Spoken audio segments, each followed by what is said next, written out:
Hello,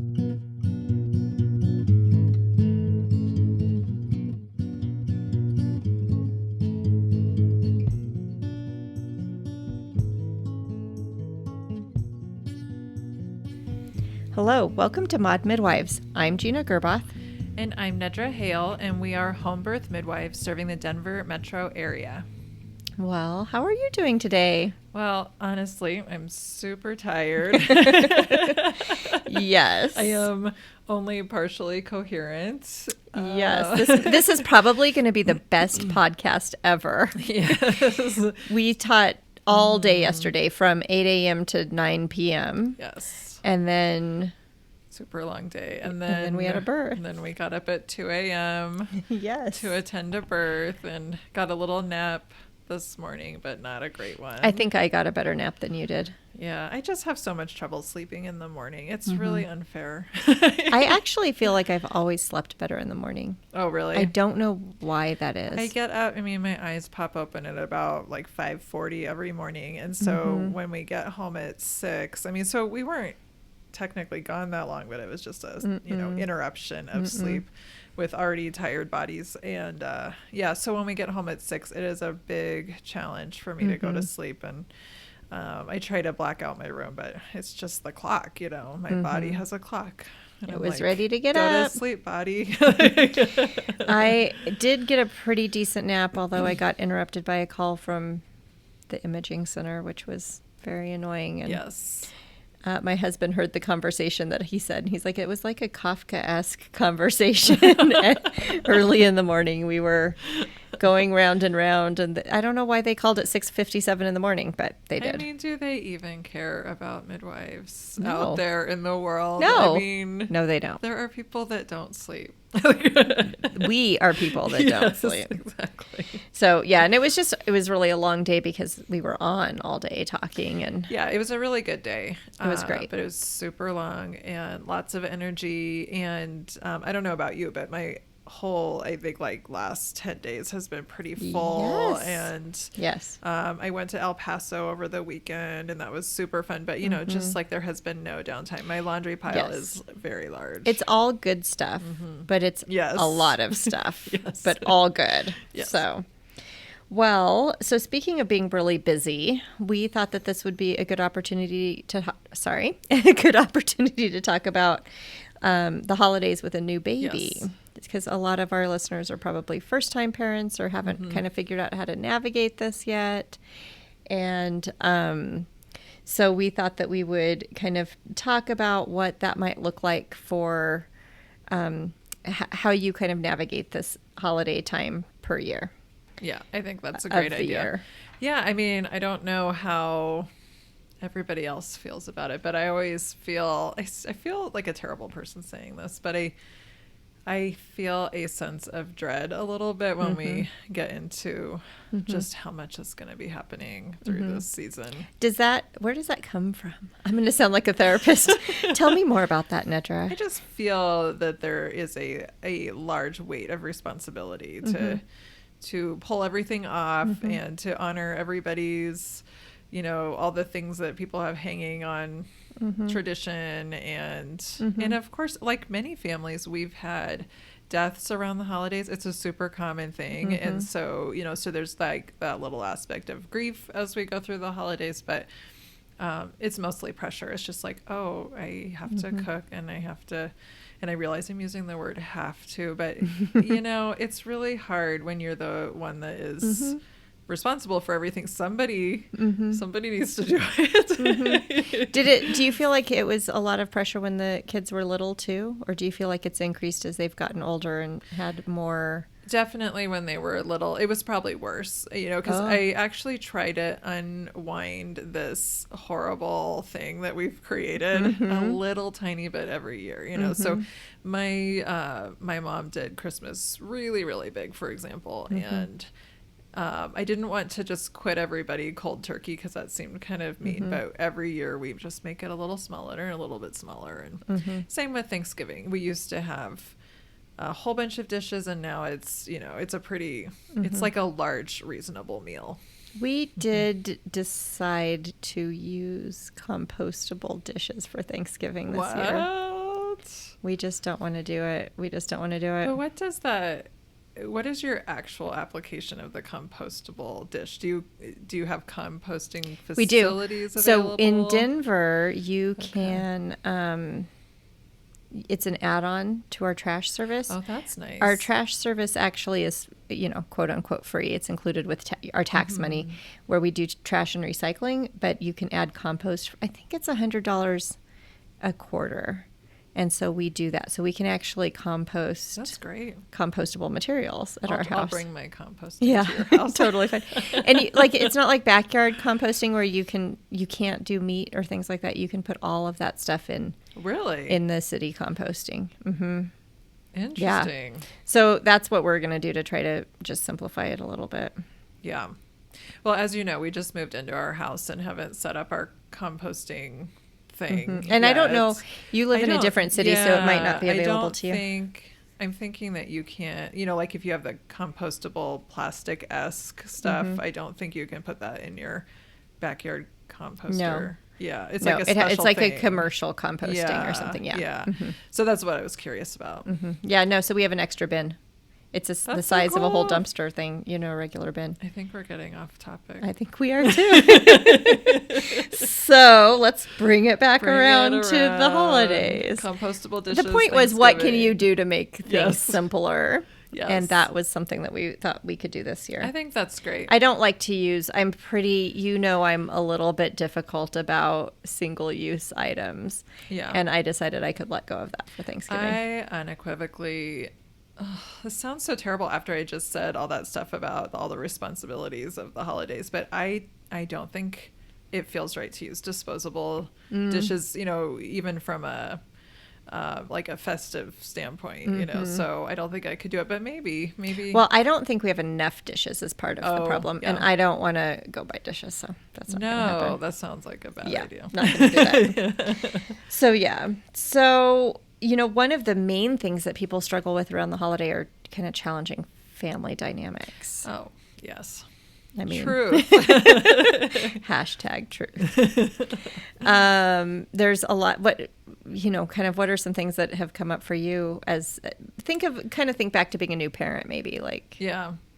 Back when the kids were little, there were the different sides of the family that we had to choose between. So it usually worked out that we would have Thanksgiving with my ex-husband's family and Christmas with my mom. But, through the years, there's been divorces and deaths and, people feeling left out here or there. And I mean, so it actually, I think it's gotten more complicated as the years have gone by. That's too bad. Yeah. So it's, and you just have so many people to think about. But with little kids, it's not just the dynamic of the different parts of the family. It's the actual stuff you have to manage. The interactions. As a parent of small children during the holidays. It's a special situation.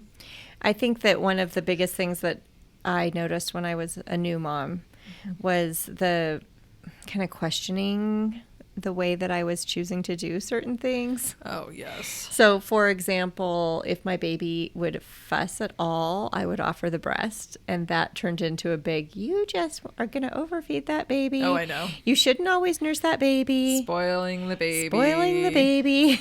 Yes. And so those were the, things that I would hear, not from all of my family members, more the grandparents, not even our parents, but a little more extended, I would say. I certainly heard it from your parents. My mother probably, and I mean, my mother was a great mom, but she came from a different generation. Right. Certainly from my ex-husband's side of the family too. I mean, just everybody has different values and philosophies.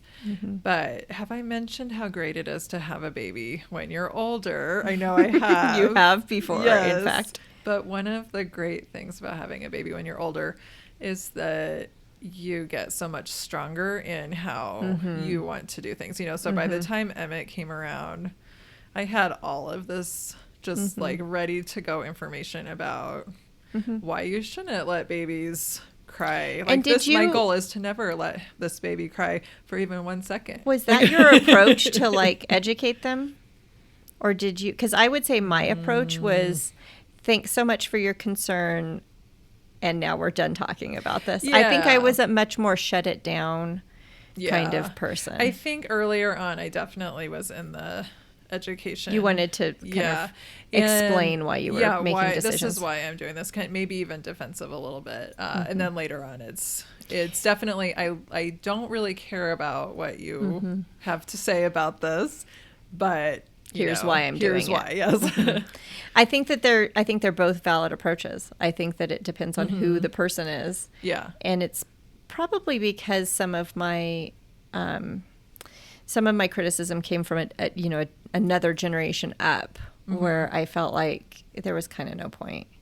That they weren't as open or receptive to learning new information about parenting. Yeah, and I mean, that you just have, the psychology of learning a truth. It's really hard to unlearn a truth in your mind. Yeah. Well, and one of the, it's so interesting to me because Jason's grandmother, she would always say you feed the baby too much. Like that was her. Really? Yeah. You're always feeding this baby. He can be fussy for a second. That was kind of the bottom line. Right. Well, on the other hand, her babies were not able to breastfeed longer than a few weeks because they were told to put them on 4-hour feeding schedules, and they had failure to thrive. And she could not see the disconnect between feeding on cue versus scheduled feeding and the outcomes with my big fat babies and her babies. Interesting. And her script that she had was that her milk wasn't rich enough. But I am here to tell you it was the 4-hour feeding schedule. Right. So in my case, I had no family members that had breastfed. Oh, that's interesting. So that whole thing was completely foreign to everyone involved, and so you had the, my first baby was born when I was 22. So I was definitely self-conscious about breastfeeding in holiday situations. And everybody thought it was weird. So it wasn't the norm in your family at all? No.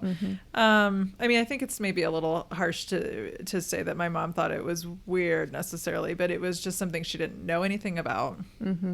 And so I don't think there was any judgment about feeding schedules, but just nobody. It was a thing. And it wasn't necessarily like a lot of pressure. I just didn't let it get to that point. But it was subversive comments or kind of little passive aggressive statements. Yeah. There's so much. They used to drive me crazy. So I could write a book about that.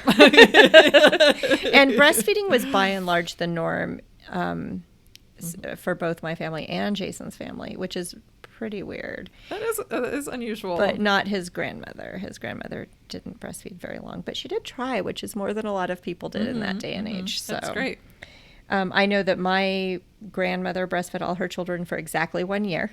And then boom, funny. You were done. And my mom breastfed us for different lengths of time, and that was complicated. And Jason's mom breastfed all of them too. So breastfeeding was normal, but breastfeeding, cue feeding, I really just for clarification, I prefer the term cue feeding to feeding on demand. Oh, because of the use of the word demand? Yeah, it sets up a negative That's nice. I like connotation. That. So cue feeding versus scheduled feeding, those were just not done when we were little. And so there was a little bit of like trying to educate them about this is actually what it takes to be successful with it. Right. And also, as I've said before, I think that breastfeeding is this magic bullet that solves all these problems, and why wouldn't you just offer the breast first instead of try to go through all the other things? That's the thing, is that everybody just makes it so hard, and it's just like, maybe just pick up your baby, put the baby to the breast, and nurse the baby. Yes. Yes. So, but you did bring something up that is really worth talking about a little bit more, and that's the discomfort of feeding your baby in kind of large family situations. Yeah. Or, you know what I mean, like extended family situations. Yeah, I mean, you just have, I'm sure so many people can relate, but you just have maybe your father-in-law or your uncle on the other side of the family or something, and you are new at it, and you don't, I mean, my first baby was born in, actually first two were born in the fall, so we went through the holidays with new babies. And, yeah, so you don't have your routine down, you don't, you know, you don't feel super comfortable. You might feel exposed, and then the people around you might be uncomfortable, and then it's all weird and awkward. And so I ended up nursing in the bedroom or, you know, whatever. And of course that got better as I got older. I mean, it was just me finding it your out. Yeah. finding your comfort zone and not caring about other people's issues about it. I mean, it's absurd to think that somebody should have to leave the room to keep somebody else more comfortable. Right. The novelty of it wears off really fast. So yeah, they get used to it pretty quick. Yes. If you just, as my sister-in-law said, whip it out and feed the baby. Because that's what I did finally. Not so much with my first. Same thing. I can absolutely say that no one has ever said that to me in my family. Just whip it out and I try. Feed the baby. I think we're pretty modest in my group, which is, I mean, to an unhealthy degree, you know, it's just everybody's all concerned about nudity. A little bit of repression or whatever. Yes. The other thing about breastfeeding, so it's interesting because your first two babies were born in the fall, so they were little infants. My first two babies were born in the late spring, early summer, and so we were getting to the age where it looked like they wanted to eat what we were eating at the holidays. And that turned out to be a little bit of a challenge because everybody wants to give them just a little bite of potatoes or a little piece of pumpkin pie. Yes. And those are, although we have by and large lightened up about how to introduce solids to babies now. I mean, there's a lot of research that says you can kind of just do whatever you want. But all of this stress about making one food at a foods time, for, and you know, it's just all. I mean, now that I kind of ultimately adopted this baby-led weaning approach, Yeah. I didn't at the time. I was very deliberate and very careful and super type A, and my kids got all the lowest allergenic foods to start, and Right.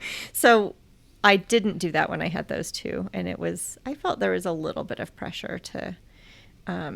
Well, or at least I had to be vigilant and make sure nobody snuck anything into those babies. Yes. Because they would have eaten a lot at that Especially point. the dreaded honey. I don't know why there's always Oh, honey. yeah, honey. Honey is something you should not You introduce should not to your feed baby. it to your baby, but Right. people like older generations of people, I don't know how common it is, if it's just regional or what, but it seems like some of them want to give the babies a spoonful of honey. I remember babysitting, so, you know, it was mid-'80s probably, and the baby that I was watching, her mom told me to take her pacifier and dip it in the honey if she got fussy. Oh. I know. Ooh. I know. One of my family members definitely told me to put the Caro syrup in the bottle. In the bottle. Yeah. Yeah. Which there's also, I understand, a botulism issue with Caro syrup. Yeah. Oh, I didn't know that. Which is interesting because it's like corn I know, syrup, isn't and it? maybe that's totally untrue, and I just read It it might somewhere. I mean, who knows? It, but it was one it. of the main ingredients of homemade formulas of the post-World War II eras. Right. You know, so it was like, yeah, you know, people that were born Gave it to their in babies. the 30s. Yeah, so it's just, I don't know. It's just so interesting. And all the old things. and the thought that you should give your baby concentrated corn syrup solids is absurd. Who would think this? It's absurd. And you remember put the cereal in the bottle and make the hole in the bottle bigger so they can make get the nipple syrup. bigger. Yes. Yes. I don't think anybody actually told me that, mercifully, but Oh, I've gotten lots you of got interesting that advice. Yeah. Mhm. By the way, proven not to actually make babies sleep more. Cereal in the bottle or cereal before bed does not make babies sleep more. I knew it wasn't healthy at all, obviously, but I didn't know what you just said, that it does not. I mean, it seems like it might. I don't know when that research kind of came out. I mean, it's a while, but probably like 10 years ago, not 20 years ago. Regardless, getting a baby to sleep through the night is not necessarily a desirable Correct. thing to Oh my do gosh, anyway. I'm thinking of all these good podcast topics now. Normal nighttime behaviors. How interesting. How about passing the baby around? Is that something that Yes. I mean, you struggled so we had sometimes very large family gatherings, and yeah, the baby gets passed around, and people kiss on the baby, or one time I remember somebody allowing the baby to put her fist into their mouth, and I died. I lost one of my like they were lives. like eating the baby's hand, like nom, nom, nom, nom. And Yeah. then I'm like, oh, I mean, you know how I feel about Oh germs. yeah, I bet you did die Yes. 1,000 deaths. Yes. Yeah, and the thing about the holidays is they're right around cold and flu season. Yeah. So Yeah. a lot of opportunity for extra exposure to germs. But again, luckily breast milk is magic. Yes. And it will go a long way to protect the baby, Yes. but definitely something that happens a lot. What about just kind of being... So one thing I wanted to talk about the kind of introduction of solids during the holidays and all of that is the holidays are actually a pretty common time to have an accidental weaning where you didn't mean to wean your baby, but they end up weaning. Yes. What is the term that you used? Because I hadn't heard it before. Holiday weaning. Just holiday weaning. Uh-huh. I don't know why, but I wasn't familiar with that. I don't know if that's actually... I am pretty sure. Yeah. I think if you Google it, you'll find it. But And I think it makes that's... sense, of course. You're so busy. You're super busy. You're kind of holding off, especially if you're not comfortable breastfeeding in public. Yeah. And you're out doing shopping and you're out running errands. It's very easy to hold off those feedings.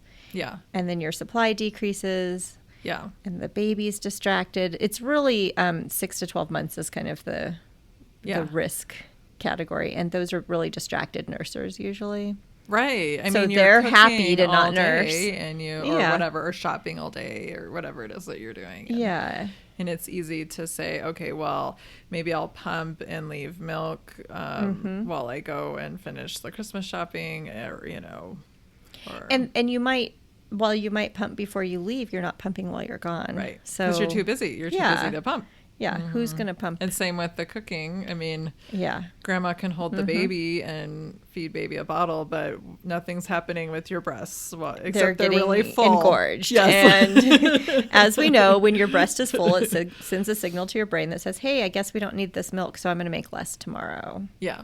So It's a feedback inhibitor it's of a really lactation. great system, but It is a great system, except that you want to make sure that you're not letting that happen if you don't want to Yes. wean your baby. Yes.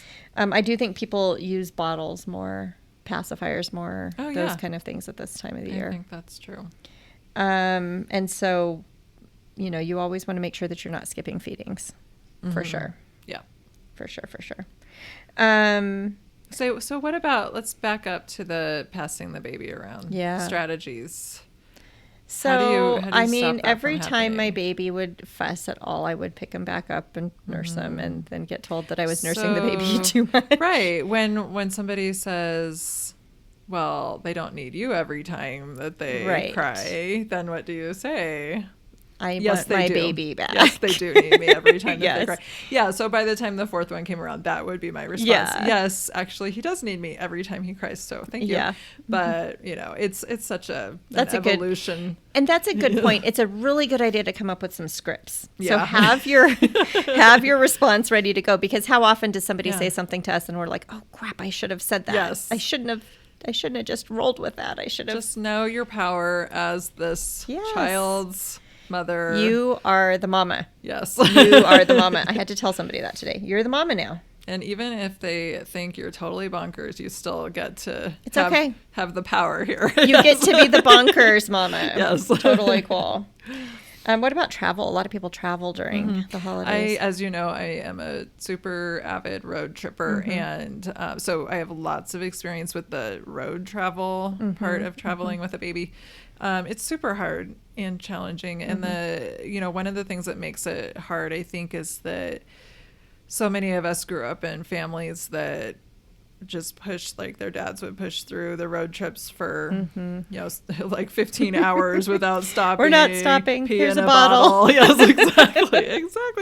And if you're going to road trip at all, in my opinion, you should not do it that way. I think it ruins the whole thing. But especially with a baby, you just have to make more time. Even if it's a whole extra day, you have to stop every couple of hours. Right. And feed, or when the cues have told you that it's time to feed the baby.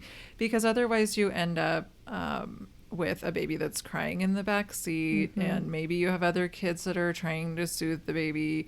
There's probably pacifiers and bottles happening, and again, you're not pumping. And your seatbelt can be putting pressure on your now engorged breasts and putting yourself at risk for plugged ducts. Yeah. And then, you know, when you have plugged ducts and you're overextended and you're overtired, you're really at risk for mastitis. I am just going to the bad place here, but it's true. I mean, I have hand expressed milk over this like gross bathroom sinks in a gas station, like more than once. You just have to get it because you're dying. Yes.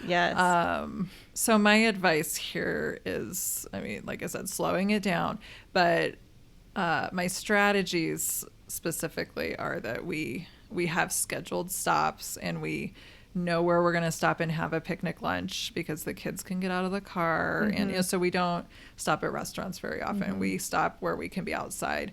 Which may or may not work in the winter, depending on where you're going. But it's something to think about as everybody pauses, and it's good for everybody.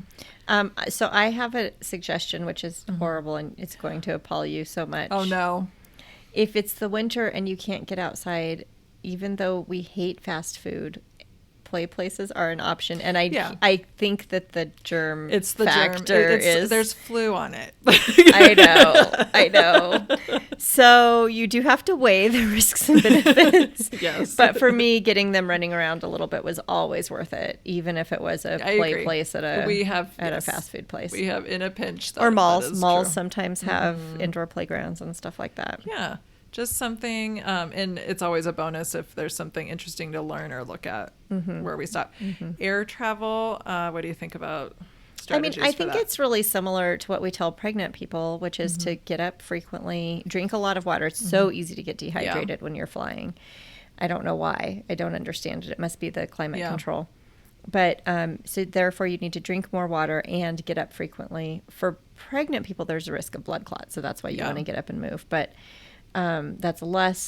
you're less at risk of that postpartum, but you still are. It's still, especially if you're newly postpartum. Drinking water is super important for road tripping too. And it is actually part of my strategy for making us stop. So to stop and get some water. Yeah, that's a good thought. We drink water, and then it makes us have to pee. And, you know, there's lots of people that don't drink water because they don't want to stop and pee. So, and for air travel, do not worry about feeding that baby on the plane. No. Your fellow passengers would much rather have a nursing baby than a screaming baby. So just And if you're nurse the flying baby. Southwest and you immediately pull out the boob when you sit down, maybe somebody won't sit by you. That has happened to me. Some guy got up and moved, and the flight attendant was like, that's a good way to get your own row. It has worked for me more than once. Yep. Makes me want to bring a fake baby, but, you know, whatever. Like, what is that old lady doing nursing that? And it actually helps them with the takeoff and landing, and the pressure changes. Yes. All of I mean, they're more comfortable. all joking aside, it's really better for the baby to be nursing on the plane. So one of my favorite tips for breastfeeding in public and learning how to get more comfortable with that is to nurse in front of a mirror, so that you can see how little skin you actually are exposing the rest of the world to. I mean, they really have to be like staring at you. And the baby has to be popping off, and you know, a bunch of stuff has to be happening to be able really to see much. Polite people probably wouldn't be staring at you. The nipple in that moment. And if they are, take comfort in the fact that it is your right to nurse your baby wherever you are. Yeah, it's still totally... You are protected by law. Their eyes are their problem. Yes. Maybe one quick more thing to mention, and that is that I think the holidays are a time when you have to think about extra safety measures. Yeah. There's lights, there's decorations, there's tiny little people. Yeah. So many things. When we decorated, when my family, my family of origin used to do something called angel hair. Do you remember what that is? Yeah. Oh, like the tinsel? No. Is it different? It's spun fiberglass. I don't know this. And it's it cuts. Oh, you can cut yourself with it. What is its purpose? It's beautiful. Is it for the tree? No, you put it under like figurines and stuff. So we would have like a little Christmas village, and then you would put this angel here. I do know what you mean. It is so pretty, but you'll cut yourself with it. That is crazy. Horrible for like babies could put that in their mouth and cut their mouths. That's nuts. I had no idea that's what that was made out of. I don't know why I brought that up. That's really random, but it's an example of the kind of things that you might find in families' homes. You know, I mean, for there's the so many hazards. I mean, I think what the bottom line about that is that there's so much confusion that happens in the holidays, and so many people and so many different people watching the baby because we're busy, and that sometimes the child actually is lost track of, particularly if they're toddler age, because they travel.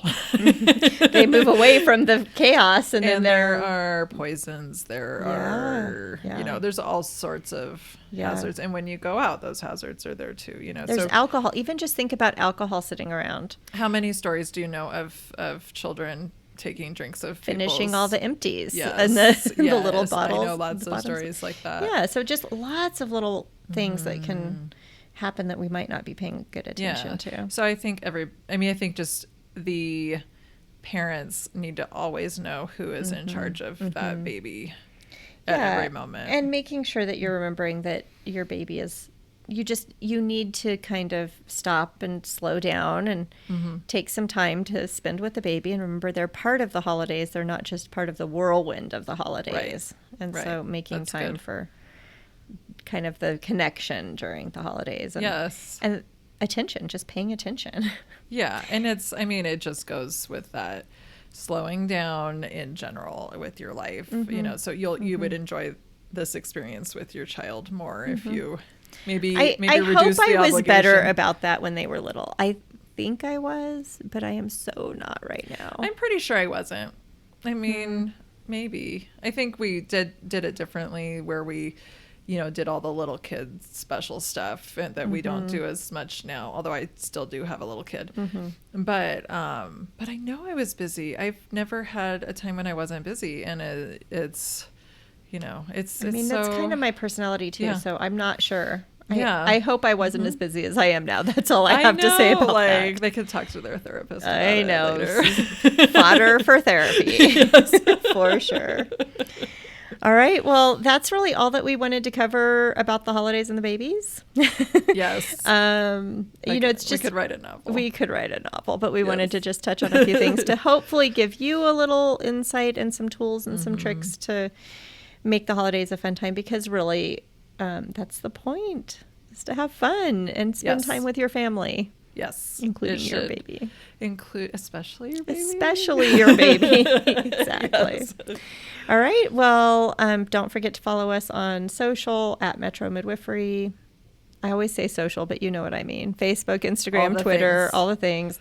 modmidwives.com and metromidwifery.com. Yes. And tune in next week. We look forward to our next topic. All right. We'll talk soon. All right. Bye. Have a good week.